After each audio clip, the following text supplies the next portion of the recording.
अचलपूरमध्ये बच्चू कडूंचा पराभव झाला आणि राणांनी बदला घेतला म्हणत बच्चू कडूंना डिवचलं आणि शाब्दिक चकमक थेट अवकात काढण्यापर्यंत पोहोचली। पाहूया। मला असं वाटते अचलपूर मतदारसंघाच्या जनतेने लोकसभेचा पूर्ण बदला त्यांच्याकडनं काढलेला आहे। त्यांची अवकात नाही आहे आम्हाला पाळण्याची। तर एक माजी सैनिकाचे परिवाराची अवकात काढणारे लोकांची अवकात हा लोक दाखवत असतात।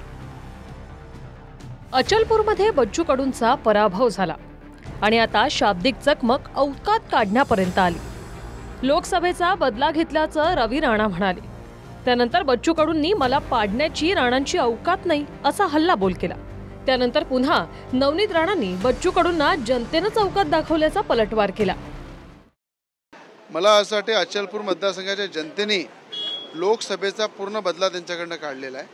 आम्हाला श्रेय घ्यायची गरज नाही आहे आणि इलेक्शन झाल्यानंतर जास्त बोलणारा बच्चू कडू ज्या पद्धतीनं रोज बोलते, इलेक्शनचं मतदान झाल्यावर म्हणे मी मुख्यमंत्री बनणार आहे महाराष्ट्राचा आणि माझ्याशिवाय महाराष्ट्रात मुख्यमंत्री बनणार नाही। जर बोलणं थोडं कमी केलं बच्चू कडूंनी तर मला असं वाटते भविष्य राजकीय त्यांचं होऊ शकते आणि बोलल्यामुळंच आणि अशा तोड्यामुळं मांडवली करण्यामुळं आज बच्चू कडूचा पराभव झालेला आहे। बिलकुल नाही, विनाकारण श्रेय घ्यायचा प्रयत्न करू नये, कारण पुऱ्या महाराष्ट्राचंच चित्र बदललं। महाराष्ट्राचं चित्र वेगळं असतं, मी पडलो असतो तर मग आम्ही राणाला श्रेय दिलं असतं, पण उगाच आम्ही पाहतोय श्रेय घेण्याच्या आपापलेले लोक बच्चू कडू को हमने गिराया। त्यांची अवकात नाही आहे आम्हाला पाळण्याची। जनता जनार्दन ची अवकात काढणारे असे लोकांना जनता जनार्दन त्यांची अवकात दाखवून देते। तर मी तर खूप लहान आहे, मी वयाने लहान आहे, अनुभवाने लहान आहे आणि तसंही मी माझी सैनिकाची मुलगी आहे, तर माझी अवकात तर बरेचसे लोक काढत असतात आणि त्याच्यातले बच्चू कडूंनी माझी अवकात काढली आहे। तर एक माजी सैनिकाचे परिवाराची अवकात काढणारे लोकांची अवकात हा लोक दाखवत असतात। माझं श्रेय तर नाहीच आहे, दादाला एवढंच म्हणन मी कुठे म्हणते की माझं श्रेय आहे। माझी जनतानी ते बदला घेतलेला आहे आणि जनतानी त्यांची जागा दाखवून दिलेली आहे। ते येणाऱ्या काळामध्ये सुद्धा ते आपण पाहू। पण दादा आता कसं वाटतंय? गोड गोड वाटतंय ना। 6 महिन्यांआधी झालेल्या लोकसभा निवडणुकीत अमरावतीत बच्चू कडूंनी महायुतीत असताना नवनीत राणांच्या विरोधात उमेदवार दिला आणि नवनीत राणांचा पराभव झाला। अमरावतीत तिहेरी लढतीत काँग्रेसच्या बळवंत वानखेडे निवडून आले। मात्र अमरावती लोकसभेचा बदला अचलपूरमध्ये घेतल्याचं राणा दाम्पत्य सांगताय। त्यावरून बच्चू कडूंनी राणांना आपल्या विरोधात लढण्याचं थेट आव्हान दिलंय। ची अवकात असेल तर तुम्ही म्हणाल तो मतदारसंघ निवडा, मी तो मतदारसंघ निवडतो, तुम्ही अपक्ष राहा, मी अपक्ष राहतो, मग माहीत पडेल कोण कोण बाजी मारतं। तर आपले स्वतःचे मतदारसंघात दिवे लावू शकले नाही तर दुसऱ्याच्या मतदारसंघात जाऊन काय दिवे लावतात? अचलपूरमध्ये बच्चू कडूंना धक्कादायक पराभवाला सामोरं जावं लागलं। बच्चू कडूंना 66,070 मतं मिळाली। काँग्रेसच्या अनिरुद्ध देशमुखांना 62,791 मतं, तर भाजपच्या प्रवीण तायडेंना 78,201 मतं पडली।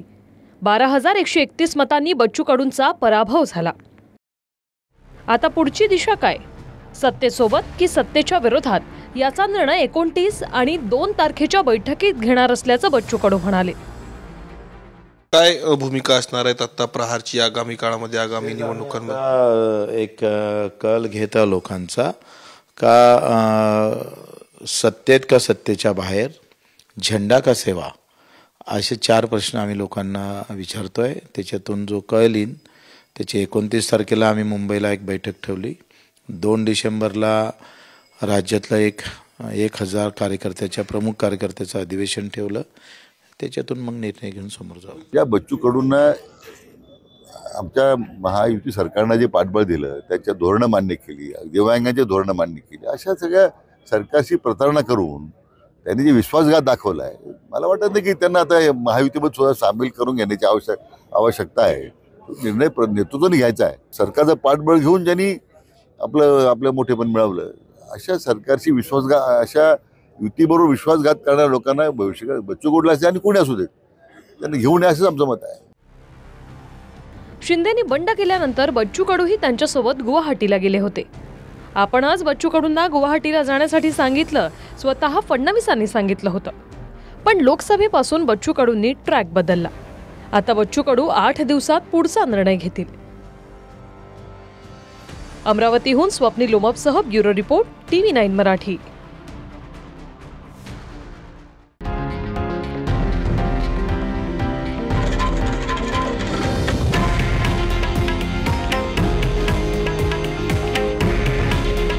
हे आहे देशातील नंबर 1 न्यूज नेटवर्क आणि आपण पाहत आहात TV9 मराठी.